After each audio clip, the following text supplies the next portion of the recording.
मनुष्य का भाग्य कब लिखा जाता है? दोस्तों, क्या हमारा भाग्य जन्म से पहले ही लिखा होता है या वह हमारे कर्मों से निर्धारित होता है?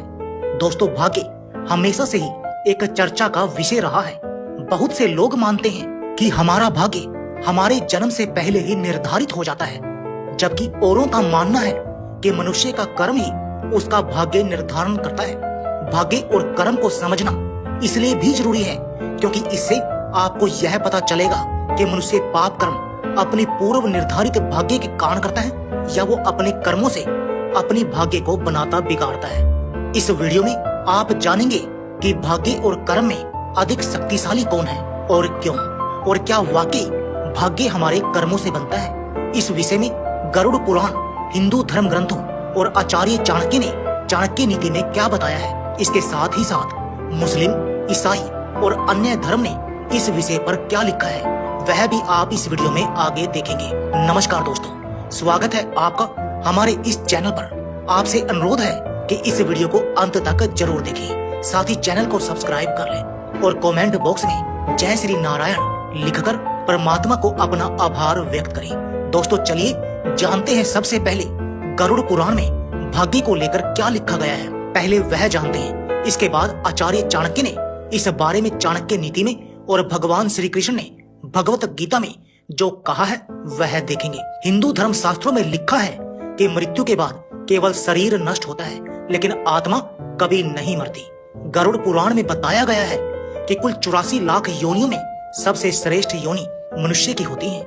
मनुष्य को उसके कर्मों के आधार पर मृत्यु के बाद अगली योनि प्राप्त होती है। इसका अर्थ हुआ कि मृत्यु के बाद आपका जन्म किस योनि में होगा यह पहले से ही निर्धारित है। अर्थात आप अपने जीवन में जिस तरह का कर्म करेंगे, मृत्यु के पश्चात उसी के आधार पर ही आपका अगला जन्म होगा। गरुड़ पुराण के अनुसार ऐसा व्यक्ति जो धर्म, वेद पुराण जैसे धार्मिक ग्रंथों का अपमान करता है, ईश्वर में विश्वास नहीं रखना और उनको अपशब्द कहता है, ऐसे नास्तिक व्यक्ति का अगला जन्म कुत्ते की योनि में होता है। जो लोग मित्र के रूप में शत्रु बने रहते हैं, पीठ पीछे धोखा देते हैं, उनका अगला जन्म इस धरती पर गिद्ध के रूप में होता है।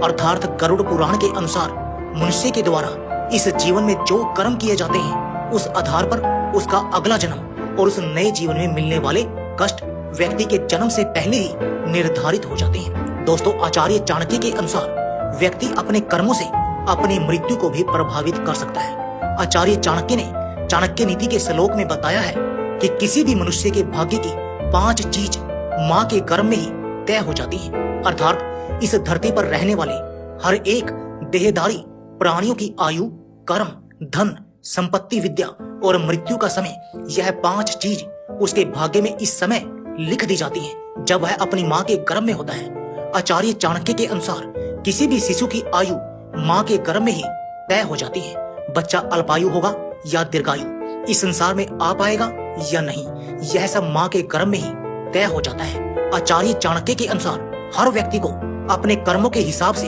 सुख दुख भोगना पड़ता है। यह कर्म सिर्फ वर्तमान के ही नहीं बल्कि पिछले जन्मों के भी होते हैं। लाखों प्रयास के बाद भी आपके अच्छे और बुरे का फैसला आपके कर्मों के आधार पर ही होता है। इस श्लोक के अनुसार माँ के पेट में ही यह निर्णय हो जाता है कि बच्चों के भाग्य में धन लाभ है या नहीं, बच्चा कहाँ तक पढ़ेगा, विद्या ग्रहण कर ली तो उसका सदुपयोग जीवन में कितना कर पाएगा, यह सभी बातें माँ के गर्भ में ही तय हो जाती हैं। दोस्तों, आचार्य चाणक्य के अनुसार मनुष्य के जीवन में लगभग 1 से अधिक बार मृत्यु का योग बनता है, जिसमें एक बार काल मृत्यु और बाकी अकाल मृत्यु होती है। अकाल मृत्यु को कर्म और भोग से बदला जा सकता है, लेकिन काल मृत्यु को बदला नहीं जा सकता। दोस्तों, आप जानते हैं कि इस विषय में भगवान श्री कृष्ण ने गीता में क्या कहा है।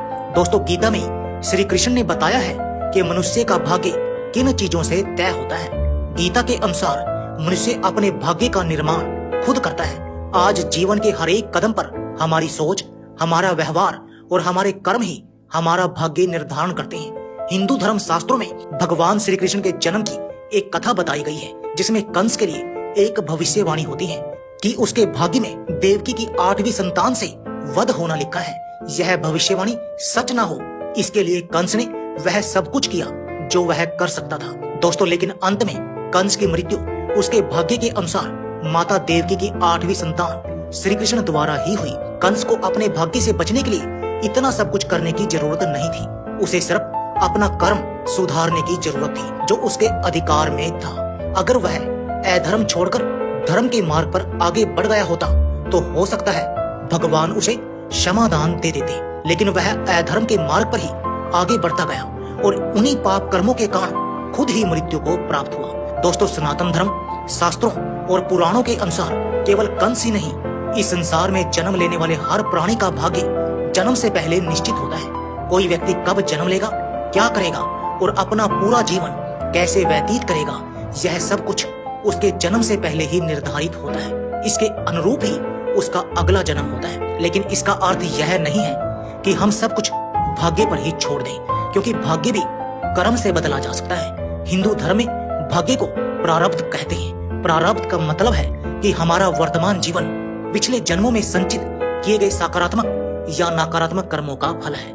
हिंदू पुराण कहते हैं कि हमारा भाग्य हमारे पिछले कर्मों से बनता है, परंतु यही भाग्य वर्तमान कर्मों से भी प्रभावित होता है। इसलिए हमें अपने कर्मों को सुधारने का प्रयास करना चाहिए और साथ ही अपने भाग्य को भी स्वीकार करना चाहिए। जो अपने कर्म पर अपने भाग्य से ज्यादा विश्वास करता है, ईश्वर उनके कर्म को ही नीति में बदल देते हैं। दोस्तों, इस दुनिया में कर्म को मानने वाले लोग कहते हैं भाग्य कुछ नहीं होता, और भाग्यवादी लोग कहते हैं किस्मत में जो कुछ लिखा होगा वही होकर रहेगा। पर क्या आपने कभी सोचा है कि कर्म और भाग्य में श्रेष्ठ कौन है?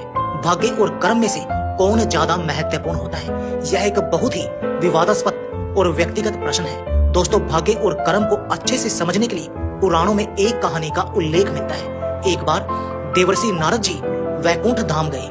वहां उन्होंने भगवान विष्णु को नमन किया। नारद जी ने श्री हरि से कहा, प्रभु, पृथ्वी पर अब आपका प्रभाव कम हो रहा है। धर्म पर चलने वालों को कोई अच्छा फल नहीं मिल रहा। जो पाप कर रहे हैं उनका भला हो रहा है। तब श्री हरि ने कहा, ऐसा नहीं है देवर्षि, जो भी हो रहा है सब नीति के जरिए हो रहा है। नारद बोले, मैं तो देखकर आ रहा हूँ, पापियों को अच्छा फल मिल रहा है और भला करने वाले, धर्म के रास्ते पर चलने वाले लोगों को बुरा फल मिल रहा है। भगवान ने कहा, कोई ऐसी घटना बताओ। नारद ने कहा, अभी मैं एक जंगल से आ रहा हूँ। वहाँ एक गाय दलदल में फंसी हुई थी। कोई उसे बचाने वाला नहीं था। तभी एक चोर उधर से गुजरा। गाय को फंसा हुआ देखकर भी नहीं रुका। वह उस पर पैर रखकर दलदल लांग कर निकल गया। आगे जाकर चोर को सोने की मोहरों से भरी एक थैली मिली। थोड़ी देर बाद वहां से एक वृद्ध साधु गुजरा। उसने उस गाय को बचाने की पूरी कोशिश की।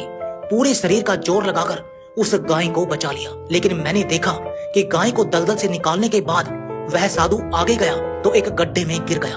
प्रभु बताइए, यह कौन सा न्याय है? नारद जी की बात सुन लेने के बाद प्रभु बोले, यह सही ही हुआ। जो चोर गाय पर पैर रखकर भाग गया था, उसकी किस्मत में तो एक खजाना था, लेकिन उसके इस पाप के कारण उसे केवल कुछ मोहरें ही मिली। वहीं उस साधु को गड्ढे में इसलिए गिरना पड़ा क्योंकि उसके भाग्य में मृत्यु लिखी थी। लेकिन गाय को बचाने के कारण उसके पुण्य बढ़ गए और उसकी मृत्यु एक छोटी सी चोट में बदल गई। इंसान के कर्म से उसका भाग्य तय होता है। इंसान को कर्म करते रहना चाहिए, क्योंकि कर्म से भाग्य बदला जा सकता है। दोस्तों, यानी कि पुराणों के अनुसार भाग्य और कर्म में कर्म को श्रेष्ठ माना गया है, क्योंकि भाग्य पर हमारा कोई नियंत्रण नहीं होता, परंतु कर्म पर होता है। कर्म से हम सब कुछ हासिल कर सकते हैं। दूसरे शब्दों में कहें तो कर्म फल ही भाग्य है। कर्म से ही भाग्य का निर्माण होता है, इसलिए कर्म को ही श्रेष्ठ माना गया है। दोस्तों, मेरा भी मानना है कि भाग्य और कर्म दोनों ही महत्वपूर्ण होते हैं, परंतु कर्म भाग्य से अधिक महत्वपूर्ण होता है, क्योंकि कर्म हमारे नियंत्रण में होता है, भाग्य हमारे नियंत्रण में नहीं होता। कर्म से हम अपना भाग्य सुधार सकते हैं, भाग्य से हम अपना कर्म सुधार नहीं सकते। यदि आप कड़ी मेहनत करके सफल होते हैं तो वह भी आपके कर्म के कारण ही